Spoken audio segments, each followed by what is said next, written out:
Gotta aim for the top like, hold up.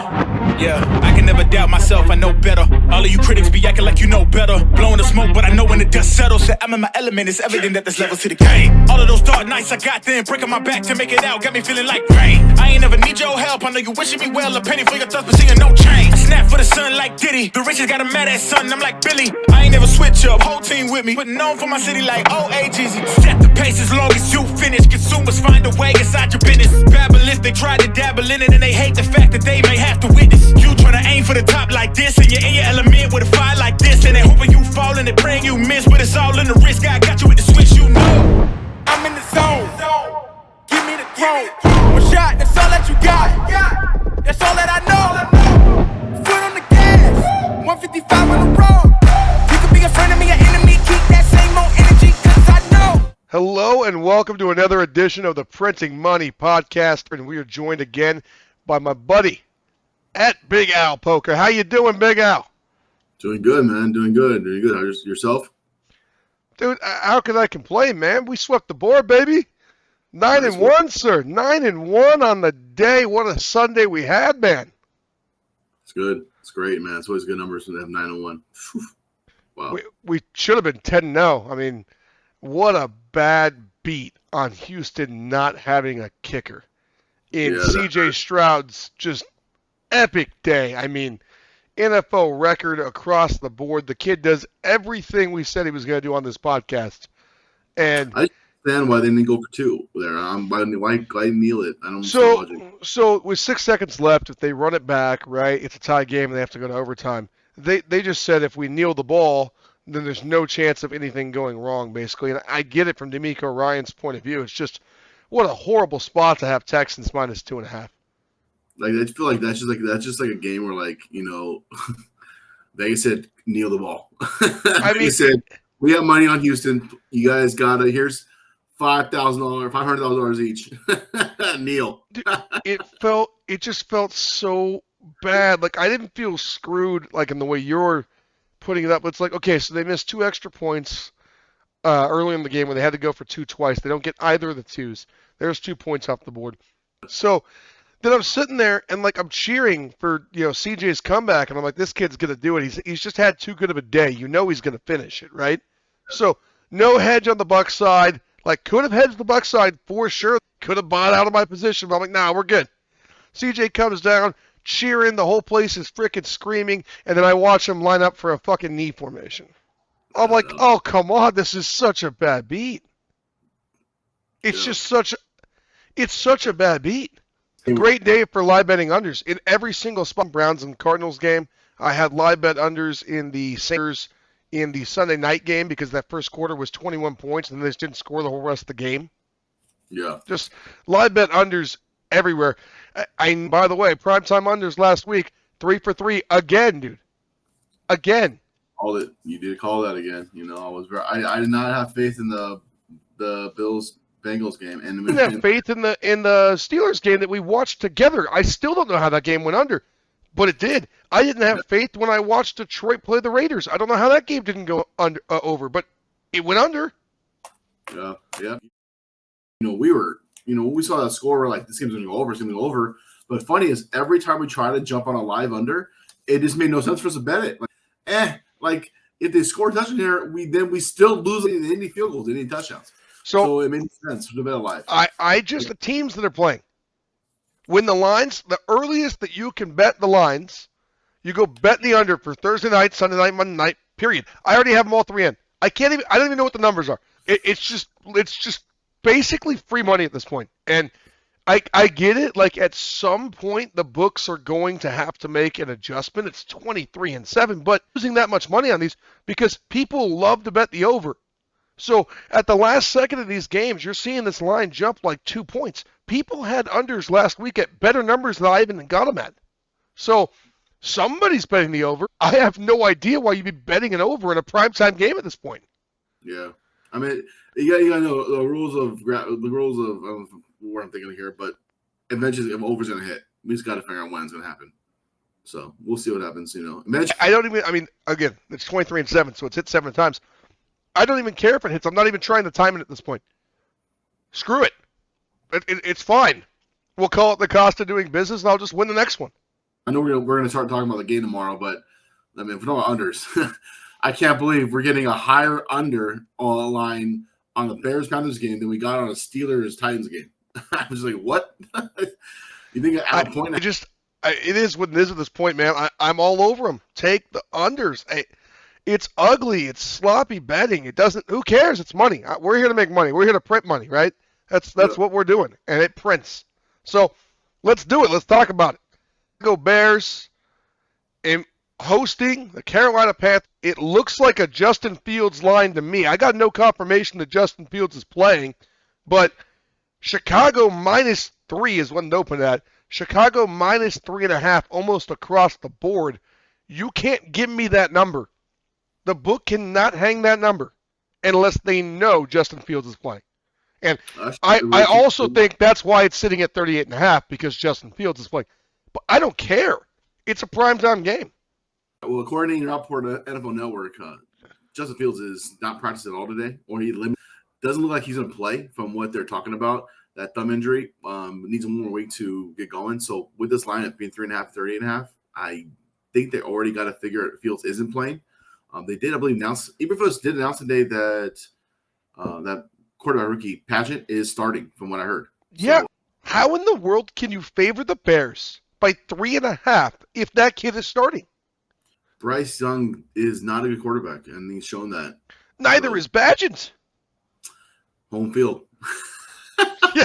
I mean, does the field make the receivers run faster, and does he get the ball out quicker? Because I don't think it matters what surface he's playing on. Apparently he does.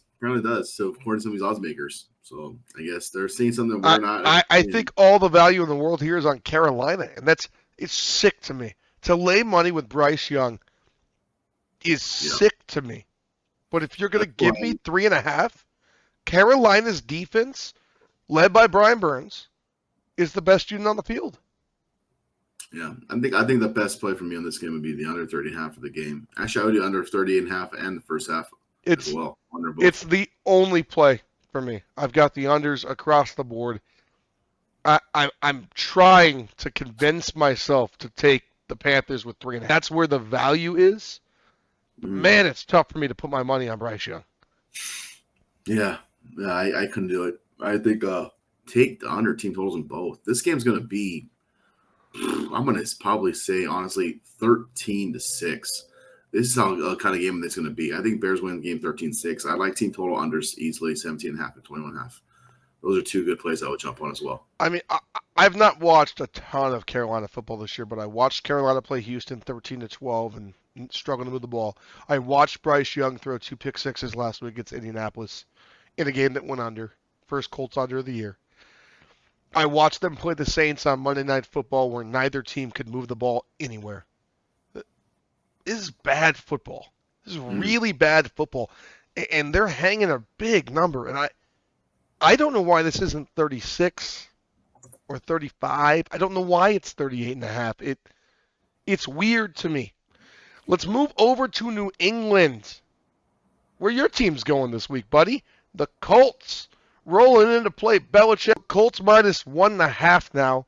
Mac Jones, I am still convinced that Mac Jones is the worst starting quarterback in the league. I don't know. I mean, the worst starting quarterback? I don't say the worst starting quarterback. I would have probably said, honestly, of the would-be starting quarterback for the season. Obviously, you've got like Josh Dobbs, but we all know the quarterback there is Kyler. I'm not counting that, right? Okay, so of the 32 people that would be starting for the team, if there was no injuries, contract problems, the owners and the GMs had said, this is my guy, Mac Jones is the worst person that somebody has faith in. I would say 30th on the list. Who's worse? Desmond Ridder. And Yeah, Desmond Ridder's bad. But, okay, I still think Heineke is better than Mac Jones. Not my fault they have faith in Desmond Ridder. That's just stupid. To me, Heineke is that guy. Yeah. So who's the other one? Well, my ranks, I think Ryan Tannehill's trash too. Yeah, that's what I'm saying. But I think Will Levis is better than Mac Jones. I think I'm ready to tell you that today. 2 games. It's crazy. Will Levis, if you look at him preseason, well, I know we was doing the time, but Will Levis going to preseason looked god awful preseason. Everyone's like, okay, this guy's definitely ready to NFL. So it's pretty amazing, like for him to come out, how he's played in his 2 games he's played, look pretty, or 2.5 games, looks pretty solid. Like he doesn't look like he did in the preseason. He doesn't have a noodle arm like Tannehill. I can tell you that. He gets the ball out. Yeah. I mean, that offense, night and day with him at the helm. And they played the Steelers and looked good. Yeah, that's true. That's true. So back to this game. All right, we got. I don't like anything here other than the Colts to win, but it's an international game. Why? 42.5. Colts have 22.5 points a game between these two opponents. So I like the over 42.5. The over has dropped about a point so far. I think because historically how games play overseas, that generally doesn't go over, it usually stays under. But I think with these two teams here traveling, the Colts actually left Germany today, which I was shocked. I thought they were going to leave on yesterday. So they left a day later than I thought they expected to leave. Patriots left yesterday. And typically when the team that gets there first has, for some reason, done well this season. So I mean, it didn't work for the Dolphins, but it's true. Yeah, I mean that's one miss, but it's also Patrick Mahomes. But I would go. I think the play would be in this game being over 42.5. I think the Colts over continues. That trend continues. Yeah, I had 43 in the game. Yeah, 43 points. Yeah, but I mean they threw 2 pick sixes and the game still went under. That's atrocious offense, is what that is. Oh, Gardner Minshew's quarterback. What do you expect? Well, he's the same guy this week, and he's the best quarterback in the game to betting over. I mean, I'm not saying I hate it. I get that historically it makes sense, but hard to follow a data trend when these two guys are playing QB, man. For me, this is the international game that I just don't even wake up for. Care. I am. Well, yeah, that makes sense. I just don't care. All right, I'll text you at 7 a.m. Say, watch that play. You see that happen? I'll make sure my phone is off. Baltimore, Maryland, and the Baltimore Ravens, who very well might be the best team in the AFC, whether I am willing to call them that or not. Quite frankly, they might be the best team in the National Football League right now, the way they're playing. Mm-hmm. -6 is a chalky line to be laying against the Cleveland Browns defense in a division game. Over-under at 38. So when you can look at props for this game, take the over in punts, take the over in field goals. I don't see any touchdowns in this game, honestly. It's going to be a defensive battle. Any red zone or any kind of be little field goals. These two defenses are going to just be battling out and not allowing touchdowns. I just don't see touchdown scoring in this game. So definitely like the under. I definitely like the Browns to keep it close. +6 is a big line. I know it's in Baltimore, but I just, like you said, it's a division game. I just can't see this being a team that wins it by a touchdown. I don't see Baltimore winning by a touchdown. I really like the Cleveland Browns with 6 points. So we have the same exact read on this game, which makes me feel better because I haven't bet it yet, but I'm probably going to bet it now. The weather's good in Baltimore this weekend. 50 degrees, partly cloudy, 7-mile-an-hour winds. I just don't think it matters. This feels like, you remember last year when I would just bet the Ravens every single week on the under? Mm-hmm. Every week, and it would hit almost every week. This feels like that game to me. The Browns are actually better than the Ravens in so many categories that people just don't understand. They get more pressure on the quarterback, better line play, better run blocking scheme, better pass block, situational football team to just be better than Baltimore. Baltimore just has Lamar, and Lamar is an X factor, and they score a lot of points. On the other side, Deshaun Watson is barely even a top 15 quarterback in the league right now. This guy looks nothing like what he used to. I like the Browns to cover in a dirty AFC North old-fashioned slugfest that looks nothing like the games the Ravens have been playing the last month. All right, well, Houston and C.J. Stroud. Man, I love that kid. Yeah. Head to Cincinnati to play against the currently 9-1 to win the MVP. 9-1. League statistical favorite Joe Burrow, and I want credit for calling him out. I'm telling you, the week we called him out, He's been Superman ever since, man. 4-0. Superman. Minus 6.5. We're getting chalky, baby. Over under of 47. What do you like, man? We going with Joey B or the rookie that you wish you drafted? I really like. Well, I wish you could draft C.J. Stroud if he was there. The Colts would take C.J. Stroud if he was there. Of course. I really thought. Of course they would have taken C.J. Stroud. Oh my God. But anyway, I know the C.J. Stroud's been playing great ball and all, but Bengals defense at home, man. I think the Bengals win this game by 10 is my prediction this game. I actually like the over 2 in this game. So I actually like 31-21 as my score for this game. So I like Bengals in the over. I think they absolutely rout the Houston Texans. They rout them. Watch out on Chase. If he doesn't play in this game, you can't lay 7. You can't lay it. I think even with the deep threat Chase being out, T. Higgins still catch those deep threats. And Tyler Boyd in the slot's a very good receiver. Irv Smith has shown he can step in when needed as well. So, I mean, even with Chase out, I still like that 6.5. There's enough weapons on that opposite team. I mean, you're convincing me, and you're saying all the right things, and I got it. And I've already bet the Bengals, obviously, but it goes from a guaranteed lock-it-in for me to a lean. The good news is you still go get the 6.5 right now because the line is going up regardless. So if you get 6.5 now on the Bengals, by Sunday morning, you'll probably be able to get Houston at 7.5 and hedge yourself out of it. Who cares? It's not the end of the world. If you want to do that, I don't think it matters whether Chase plays or not. I like the over. I like Cincinnati. Look, C.J. Stroud, I put it on Twitter last week. C.J. Stroud is the truth. C.J. Stroud is a monster. This is a huge letdown spot for C.J. Stroud. Yep. It just is. And there is no letdown spot for Burrow because Burrow is the proven veteran who can do this week in, week out. He's at home, and he needs to win if they're going to try to get this division back from Baltimore. So the onus for Burrow in this game is just so much more urgent. Oh, the pain of the next game on the schedule, man. It already hurts. Oh, must be 49ers game. It's a rough day when you travel to Jacksonville, Florida for T-Law. Both teams off a bye week.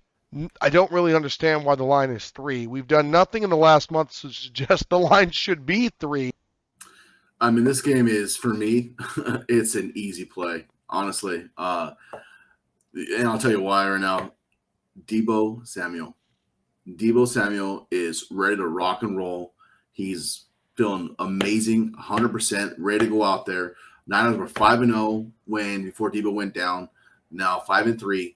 They are coming up with a bye. They're fresh, ready to go in that Niners team. They will be 6-3 when this game is over. They cover that 3 points. I believe Niners win by at least 8 points. I love this podcast more when my co-host argues the Niners because then I don't get all the flack of just being a homer, right?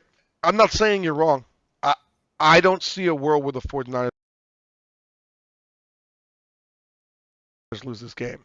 Brock Purdy is a better quarterback when Trent Williams is in the lineup, the same way anybody else would be. He's the best left tackle in football, and without him, Brock is under a shitload of duress right now. Mm-hmm. My biggest fear in this game is that Brock came back too early. He should not have played against Cincinnati, that he was still feeling concussion effects. It was the fastest clear that anybody had all season. I don't know how he was cleared. I'm almost positive he got another concussion in that game. I saw the play. Mm-hmm. We know that the picks he threw in the Vikings game were directly after the concussion. After the hit he took in the Bengals game, he looked terrible again. I think it's in his head. I think his head is a little woozy. So just based on mentally what it does for Brock's mental game to not have to worry about that pass rush. To me, that's the bigger factor here. The biggest factor is the weather. 14 mile per hour winds. That means this game's going to be dirty. It's going to be in the trenches. It's going to be physical. And when you dirty it up and you make it ugly, there ain't a lot of teams in the NFL I like more than Niners. Yeah. Those are the kinds of games that we know how to win. Jacksonville is still a young team that hasn't quite figured this out yet. If we play anywhere close to what we're supposed to be on paper right now, It's the best defensive line since the 85 Bears. There's a lot of veterans in this locker room. They know how much we need this game. We're tied for a division with Seattle. We know we have to try to steal home field back from the Eagles in the playoffs. Look what happened last year. We need this game a lot more than the Jacksonville Jaguars. And I think that the veteran presence of this team plays like we need this game. And I don't know that it matters how Brock Purdy plays, because the defense will win this game the way they should have won in Minnesota. -3, lay it. I know it doesn't feel good, guys. I know, but I like it. Let's switch on over to a game that I actually think is the easiest game to pick this week on another line that I don't understand. Josh Dobbs, Minnesota Vikings, hosting the Saints, -2.5 Saints. I get it. Dobbs is a feel-good story. What he did last week was awesome. The Saints have a real defense, man. To me, this is just easy. This is Saints -2.5. I don't know why this is under a field goal. I don't know. I guess maybe they think Josh Jefferson might be playing, but I think after today we should probably see a line change, because the fact that they announced JJ is out this weekend. Yeah. So I'm not understanding. I don't understand this line. What am I missing? I don't know. I feel like it's a trap line. They're trying to be able to bet the Saints. Yeah, well, you trapped me. I'm in. I mean, Josh Dobbs did bring life to that offense just last week. As a person that wears a 49ers jersey on every podcast, you're never going to hear me tell you that Josh Dobbs is good. He's a career third-string quarterback who's played very well in the opportunities he's been given this year, and I'm not trying to take that away from him, but under a field goal, the Saints defense, with JJ out, the Saints have so much more talent than the Vikings here. I don't understand the number at all. I just hammered the Saints and we're moving on. I don't know. I'm not touching the over-under 41. Over would be my guess, actually. I'm going to take Minnesota +2.5. I actually have Minnesota on the money line. I think Minnesota wins this game. I think it's an upset game of the week for me. I actually like Minnesota. I feel like the energy that Josh Dobbs brought to that offense and that team, and they're at home, I feel that that's going to be just a spark that just lights the whole team up, gives them energy, and gives them a feel like they have a chance to make a playoff rush. I just like Derek Carr on the road. I'm not a fan of Derek Carr on the road. Playing in a hostile environment. Playing in Minnesota is not a easy place to play in. It's very loud there, extremely loud with the Minnesota fan base. And I feel like this could be a letdown spot for the Saints. I just don't see the Saints winning this game. I believe that Minnesota is the team that wins this game outright. So as far as upsets go, I mean, this is the one dog so far that we've talked about that I really like a lot. So I'm going to take Minnesota on the money line. This is my upset pick of the week. All right. Too much value on the Saints for me. Lock it in. We have an official printing money challenge. Challenge accepted, Al. Absolutely. Bring it. Look, I'm not going to say anything else about the Saints. To me, I'm really just playing the number. It's a bad number. The Saints are just getting too much value on the number, in my opinion. I really don't understand how you're not giving a Vikings team that's this banged up any more points. This is what the number should have been if Kirk was playing, in my opinion. Without JJ. It's just, I just think the Saints are getting way too many points. I get they didn't look good against the Bears, but okay. I mean, they look good enough to win the game by a touchdown still. Yeah, I feel you. Just I gotta go with Minnesota this one. Do it. All right. A game I think we're absolutely going to be agreeing on unless you're this delusional.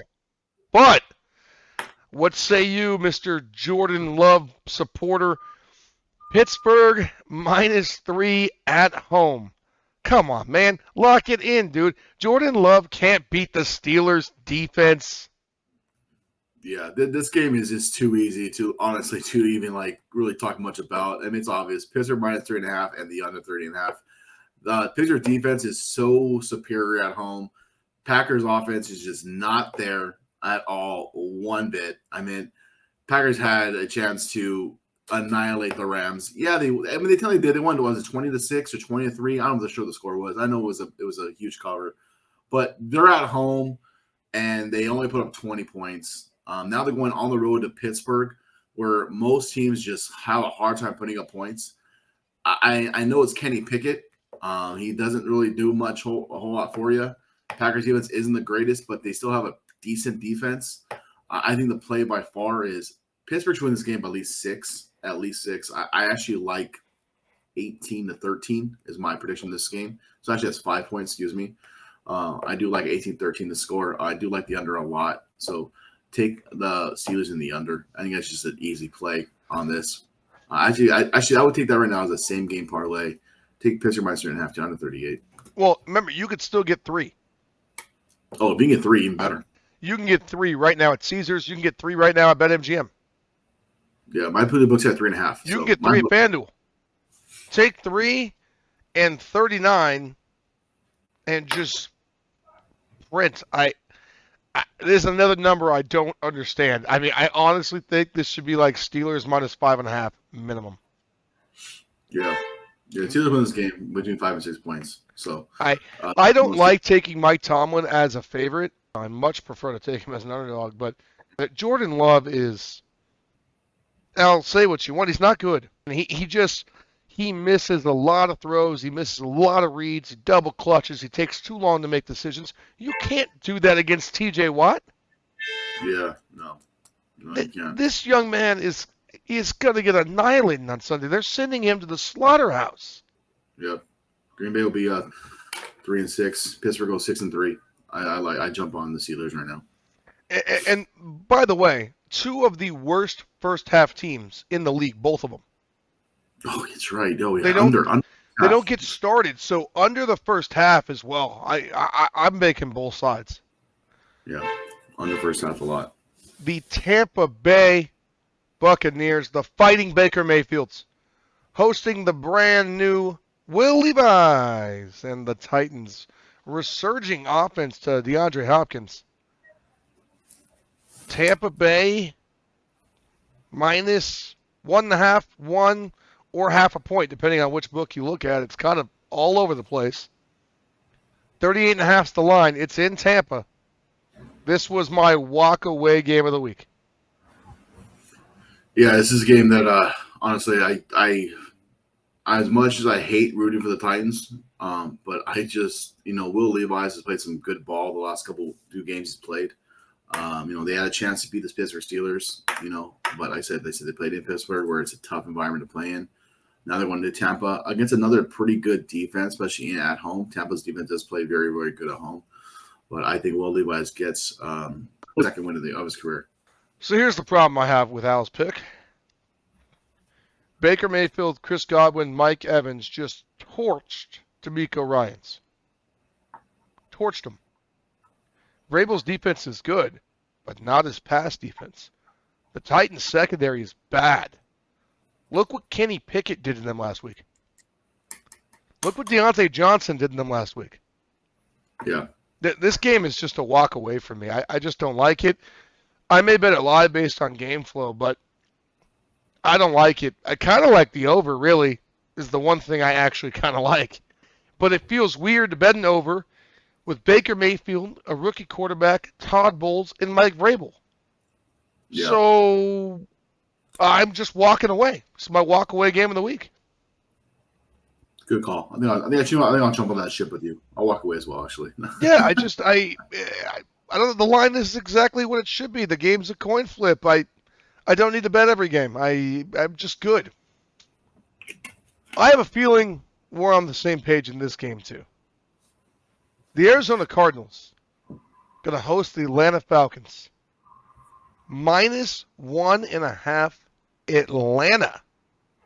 And Kyler Murray's going to start this game.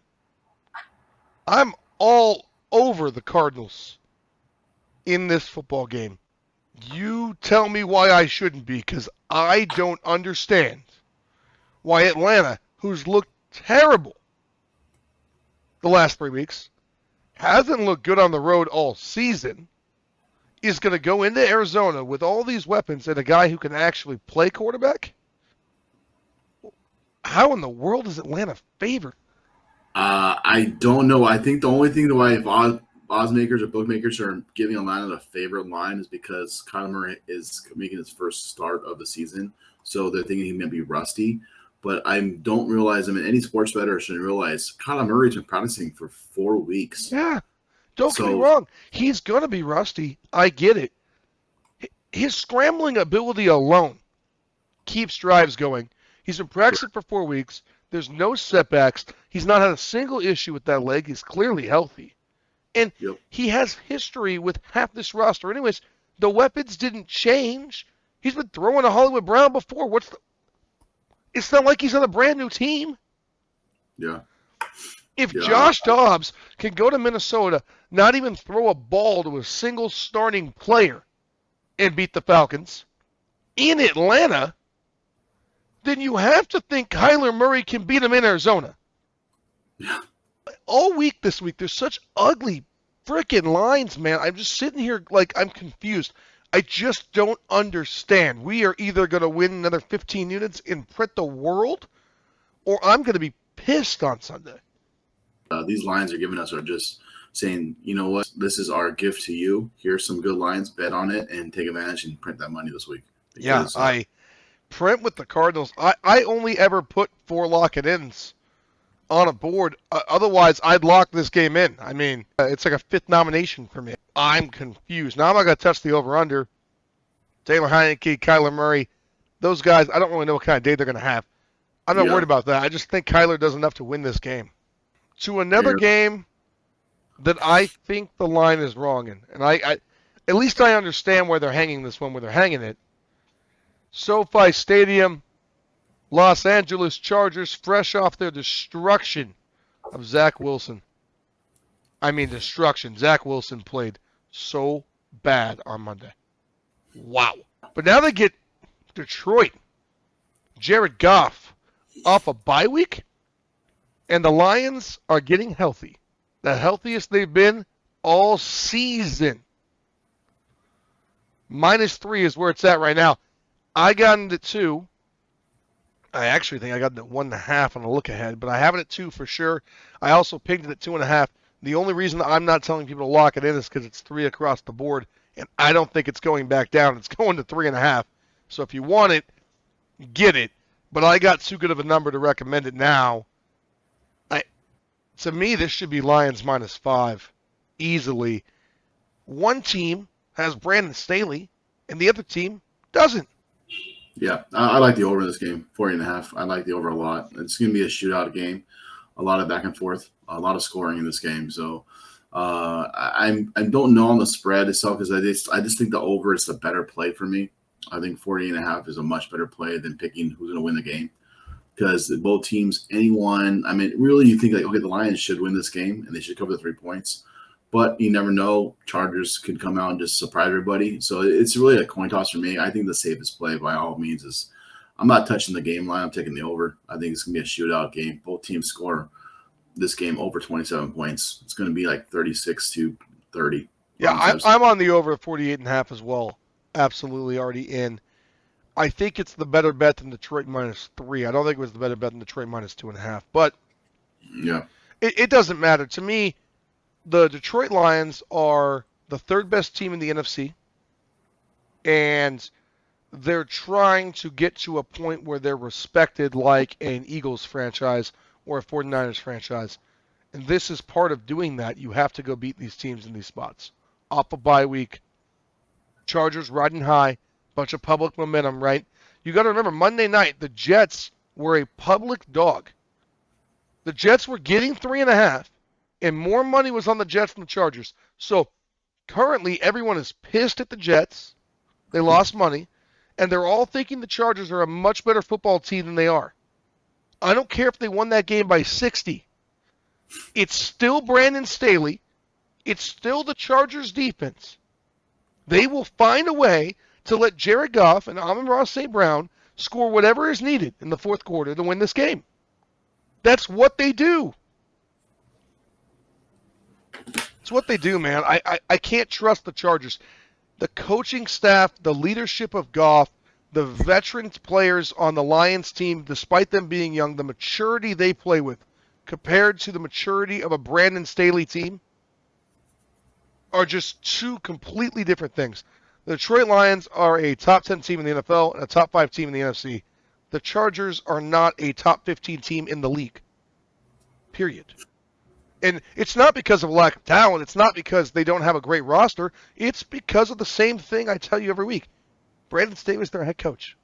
So I just fade the Chargers. Yeah. That's what we're doing. Over looks good. I like Detroit off the bye. I do. Here's an interesting one. It'll be the one game all year that I don't think the Dallas Cowboys have to worry about Dak Prescott playing like Dak Prescott. The Dallas Cowboys are at home, minus 16.5 against some kid that I think starred in a mob movie last year, Tommy DeVito, who's been announced as the starter for the entire year now for the New York Football Giants. Things just keep getting worse for Giants fans. Dallas, fresh off a loss to the Eagles in a game they desperately needed to win, probably outplayed Philly, but Philly wins those games and Dallas doesn't constantly. That's what separates the two franchises. They're pissed off. They have a historical pattern of destroying bad football teams. Yeah. They are going to destroy the New York Football Giants on Sunday. Tommy DeVito, he might not be the starter for the Giants the rest of the season. They may have to get the 4-string guy. I don't know if he makes it out of the building. I mean, at this point, I don't want to sign Matt Ryan. I mean, fucking the Rams starting Carson Wentz. Why not sign Matt Ryan? I mean, I don't see if you're going to win any ball games with Tommy DeVito. I mean, I just don't understand. Well, at this point, I would assume they're in tank mode for Caleb Williams or Michael Penix Jr. They probably don't want to win. Why, if you wanted to win a football game, why would Tommy DeVito be announced the starter? This man is going to get murdered by the Dallas Cowboys on Sunday. I don't know what the team sack total is. Over. Double it. I don't know what the over-under is on Tommy DeVito throwing at least 2 picks. Double that too. The only reason I can't touch under 38 is because Dallas might score 60.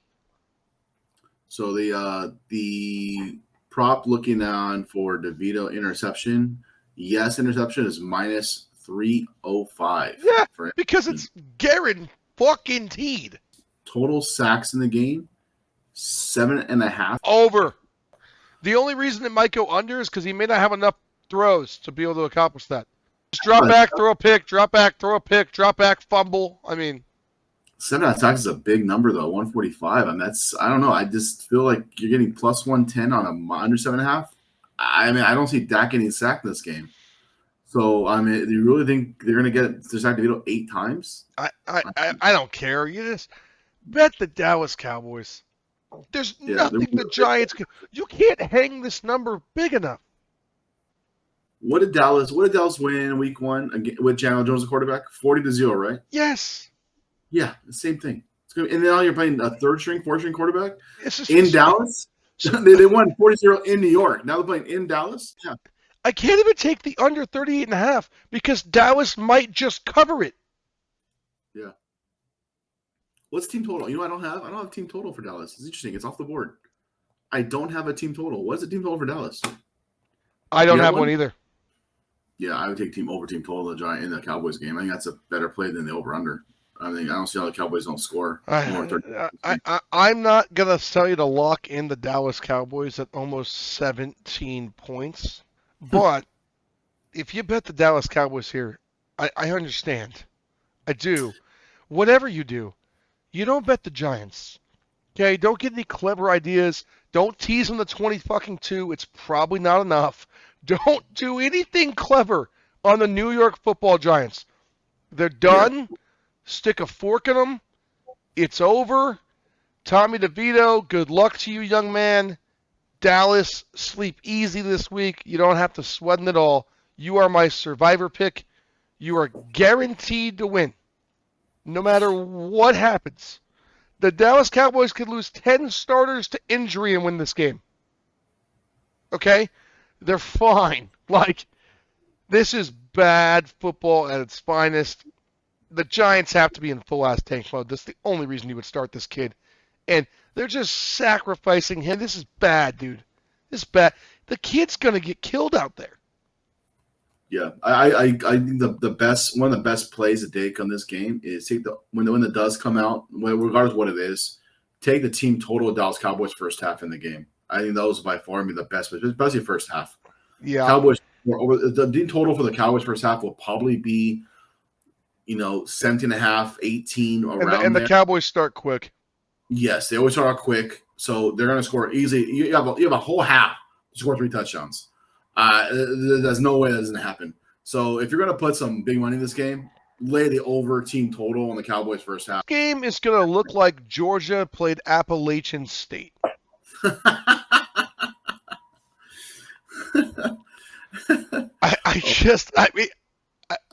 don't even know how we made this interesting, but I think we did okay. The Seattle Seahawks hosting Sam Howell and the Commanders, fresh off their Mac Jones victory. Didn't appear they were missing Montez Sweat and Chase Young. I think they're going to miss them this week against Geno and DK, though. Seattle -6. It's a big number, and I don't know that I care. This is a teaser leg for me for sure. I'm teasing Seattle to pick them. I don't think the Seahawks can lose to the Commanders here in this spot. I don't even think there's a lot of deep dive analysis. Geno's going to have all day to throw to receivers that are just far better than Washington's secondary.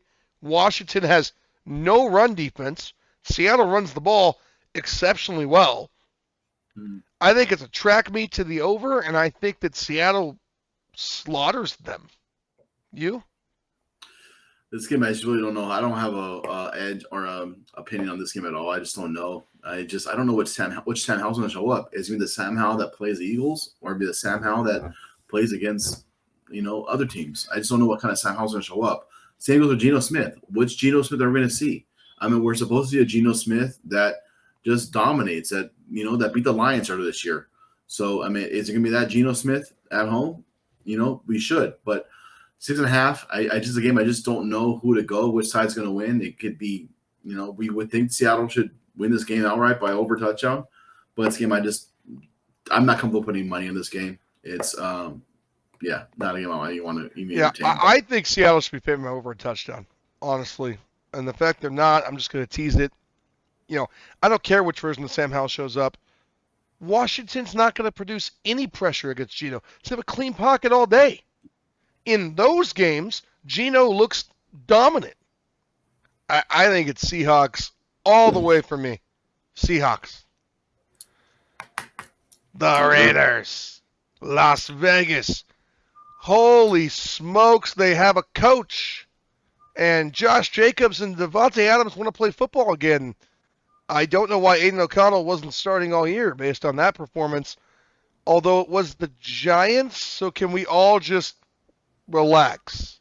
Exactly.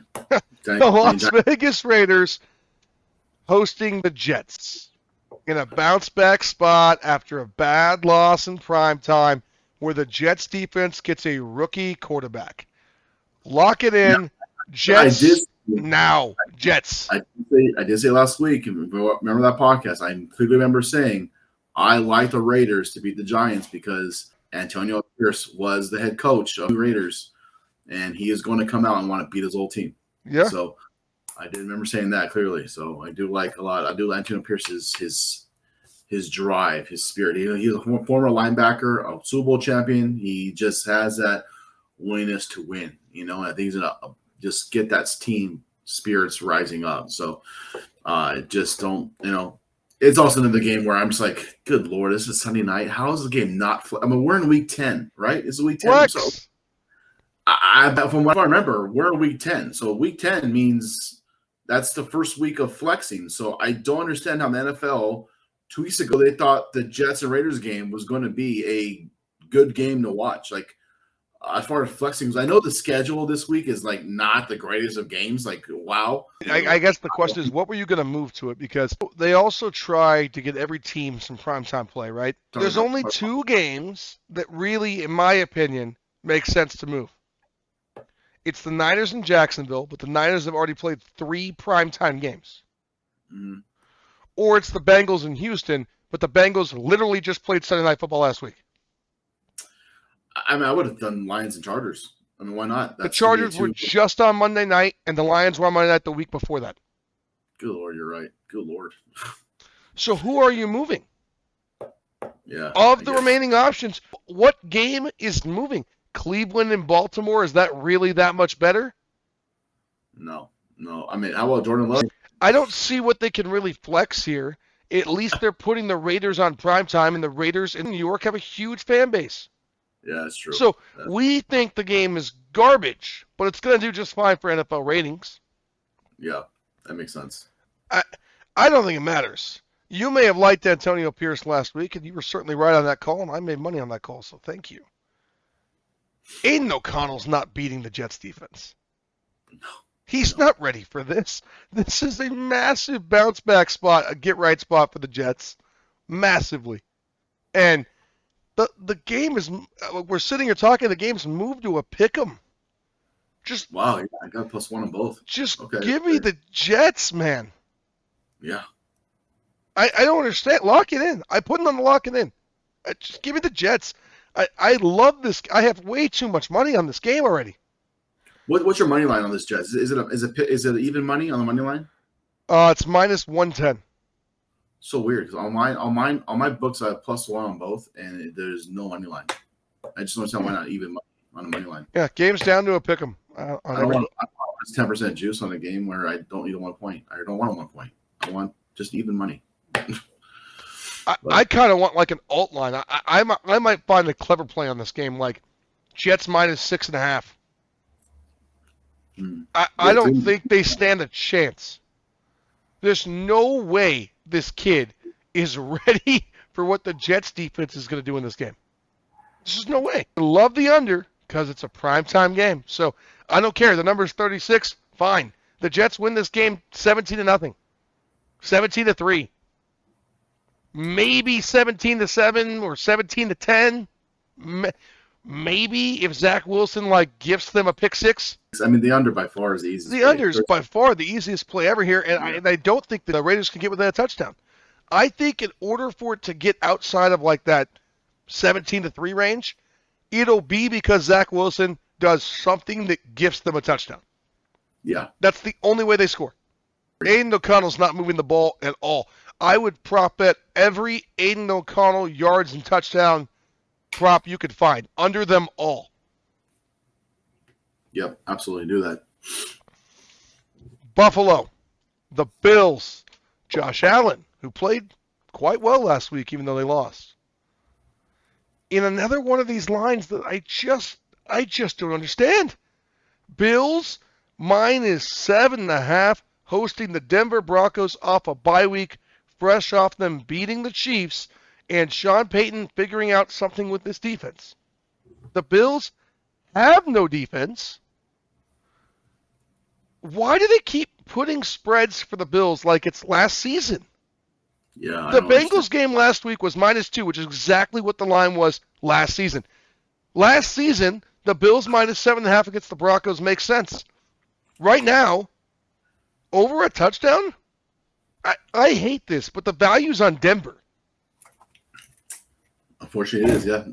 And that's that 7.5, that half non-point is so huge here. I just don't know if Bills win this game by over a touchdown. I mean, Damar Hamlin might be back this week. There are talks about him coming back. He's supposed to practice this week. I didn't find out on today if he practiced, but I know Damar Hamlin would definitely bring up a lot of that spirits if he does play in that game. He almost played in the Bengals game, so I'm assuming since he almost played in the Bengals game, he should be good to go for this game. That's what I would assume. So that will definitely bring a lot of energy to that defense. But yeah, 7.5, that half point, I'd rather stay away from that. I mean, if I'm going to bet this game, I got to go Denver plus 7.5.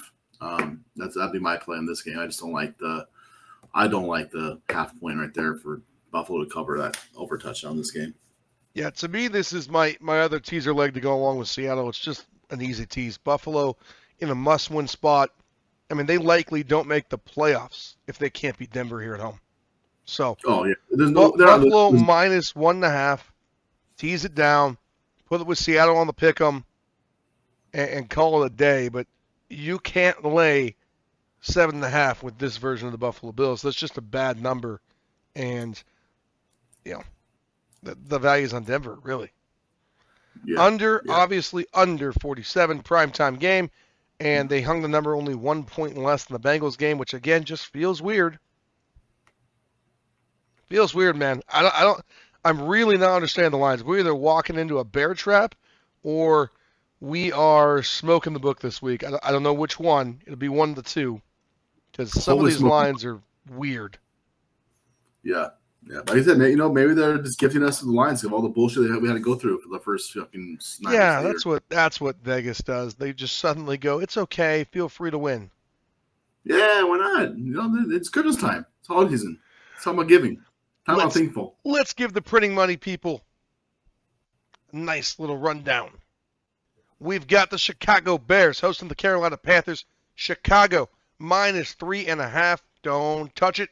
The value is on the Carolina side of things, but I'm not laying my money with Bryce Young. I'll take the under, though. It's a prime time game. Indianapolis goes to Germany, fights the Patriots, 43.5. We like the Colts over this week in Germany. They are 8-1 to the over this year. Patriots don't really have a defense, banged up on injuries. Gardner Minshew is always good for a couple picks, and even Mac Jones can light up the secondary of the Colts. So I think the over is probably pretty safe here. You could lay the -1.5 with the Colts as well. It's Germany. I try to stay away from international games. Yeah. Baltimore hosting Cleveland, under 38.5. Get it, like it, love it. Dirty AFC North game. Take Cleveland with the 6. This game's going to be much closer than people think. I don't think we get a Ravens blowout here. You can use Baltimore on a teaser leg if you want. Would not be my recommendation. I think I'd feel better pairing like Cincinnati -1 with obviously the Seattle and Buffalo stuff that we talked about before. Even a 2-teamer, Seattle and Buffalo, I think is just fine. You don't have to be greedy. Houston in Cincinnati, -6.5. Get it if you can get it. We like the Bengals. Lock them in over the 47. San Francisco in a dirty, rainy, bye-week bounce-back game against Jacksonville. I'll take us in the trenches. The addition of Chase Young, Trent Williams back and healthy, Debo ready to rock and roll. I don't think T-Law is ready for this type of game. The Niners have to win. They need a win. Their veteran presence will get a win. You can go ahead and lay the 3 with confidence. Saints -2.5 against Josh Dobbs, and the feel-good story of the Minnesota Vikings. It's just too good of a number. Al likes Minnesota. We have a printing money challenge. Of course, I'll probably win that. It's kind of what I do, right, Al? So, Saints -2.5. I'm gonna lay it. If you want to lay Josh Dobbs and ride with Big Al, you could do that. But I don't trust a Justin Jefferson-less Vikings team. Green Bay and Jordan Love roll into Pittsburgh, where this young man is going to be in for the day of his life. Lay the Steelers -3 with confidence. Get it now because the line's moving to 3.5. Get the 3. Put the under in your ticket. Bet the under on the first half because both these teams start incredibly slow. Yes. I don't think there's a lot going on in this game, but I think there's no way Jordan Love does enough to beat the Pittsburgh Steelers defense. Tennessee and Tampa Bay in Tampa Bay. The walk-away game. Just walk away. You don't have to bet every game. I know. It's shocking. Atlanta in Arizona for the return of Kyler Murray. And we like the return of Kyler Murray. We like Arizona on the money line. We like Arizona +1.5. We like Arizona on the teaser leg. Feel free to take Arizona. Atlanta really just hasn't looked good in quite some time here. I think Kyler Murray does enough to get this done. Detroit heads into SoFi to play the Chargers. -3 on the Lions side of things. We like it, and we like the over 48.5 more. Take them with confidence. It's Brandon Staley. This is what he does. Yeah. The Dallas Cowboys are ready to feast. There will not be a famine. The New York Giants are in a lot of trouble. Tommy DeVito, I do not envy you, son. I hope you walk away from this one because it's going to be a long, long day for this poor kid. -16.5, probably not enough. I lean Cowboys. I lean every player prop for the Cowboys. You can't touch the over-under. Dallas will probably just cover it. They're going to win this game 50-0. I mean, Team- it's bad. Team total over. First half over. First quarter over.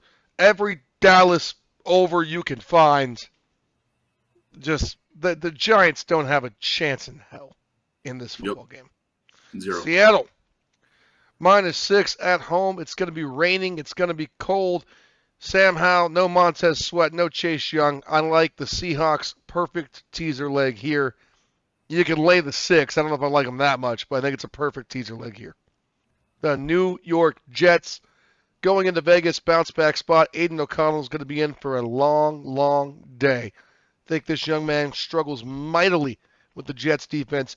This is a very different test than the Raiders had last week with the New York Football Giants. I think the Jets get it done, lock it in. Buffalo, perfect teaser leg to 1.5. If you want to lay it straight on Denver 7.5, you can. There's value in the number. I just don't like it enough to bet Denver. Of course, you're taking the under on this game and the Jets game because they're primetime games. You get the under on every primetime game. Al, did we miss anything? Nope. No, man. Just let's print some money and cash in those tickets in this weekend, guys. We have some good lines, some good games. Take advantage of it because Vegas definitely fucked up this week. So you want to jump on some of these lines that we talked about because they're going to move and you're going to make some money this week. This is it's a weird one, man. There's just a lot of lines right now. I don't know exactly why they're hung the way they are, but I'm confident we have navigated the waters correctly, guys. Hit me up, Printing Money Podcast, Instagram, Twitter. Put us in the YouTube comments. Subscribe, like, follow, help the channel, please, if you enjoy the content. If you have feedback for us, please give it to us. We're always updating, always adapting, always trying to help you better understand how to have a great week. And on that note, thank you as always at Big Al Poker. Appreciate you, sir. Absolutely. That's it for the Printing Money Podcast. Sports betting isn't just a game, it's an art. Gotta aim for the top like, hold up. Yeah, I can never doubt myself, I know better. All of you critics be acting like you know better. Blowing the smoke, but I know when the dust settles. Shit, I'm in my element, it's evident that there's levels to the game.